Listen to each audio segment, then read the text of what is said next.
period. According to what we know about history, 12,000 years ago, people were living in small groups of hunter-gatherers. The exact opposite of a society you'd think would be capable of creating the largest monolith on planet Earth to date. And in the words of John Anthony West, the proof that the Sphinx precedes dynastic Egypt by many thousands of years means there was at some distant past sophisticated civilizations. And water erosion wasn't their only surprising find. They also found what seemed to be a large, room-sized cavity under the left front paw of the Sphinx. We were not looking for structures under the Sphinx. I was actually looking for subsurface mineralogical changes, but we found some structures. Most importantly, we found a chamber under the left paw. Surprisingly, when West and Schock revealed these findings in their documentary and word of an undiscovered room under the Sphinx started to spread, the Egyptian authorities immediately banned them from continuing their research altogether. And the man responsible for getting them banned was this guy, Zahi Hawass. I am Zahi Hawass. When I do archaeology, you listen to me. Shut up! I don't want anyone to talk, or I will leave! His official title is the Minister of Antiquities, but that basically just means that he's the spokesperson for what we're supposed to accept the history of ancient Egypt is. And in his words, West and Schock's research was nothing more than American hallucinations. This next part, I can't even make up. In 1996, a year after banning John Anthony West and Robert Schock from studying the Sphinx, a new $10 million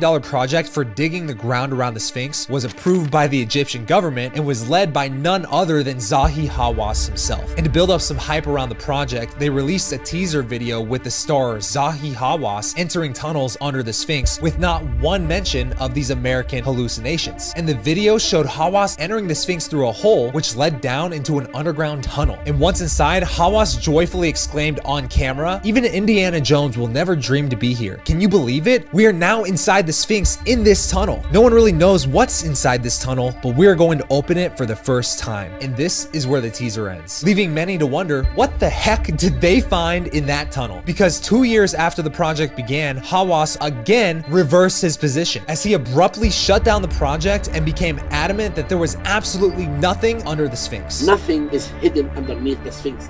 What you believe, it's nonsense. Going so far to even deny the existence of holes that go into the Sphinx altogether, which is kind of crazy because it's actually well documented that there are holes going into the Sphinx, like this hole on top of the head, which is currently sealed shut with concrete, or this hole covered by a block with a tunnel clearly leading under the Sphinx, and this hole on the back, which Zahi himself is on video looking down into. But when asked about these chambers, all he says is, "We already looked and there's nothing down there. It's probably a shaft that was put there by treasure hunters." Really? A useless shaft from low-life treasure hunters? Doesn't seem to add up to me. I mean, if this truly was the case, then why not at least show us some picture or video proof? Why block off the holes entirely and ban anyone else from going down there? And why, with so much evidence to the contrary, is it still accepted fact that the Sphinx was built 4,500 years ago? In 1997, the Art Bell radio program aired an interview with Richard Hogan regarding the recent discovery of a new room under the pyramids through a secret shaft under the Sphinx.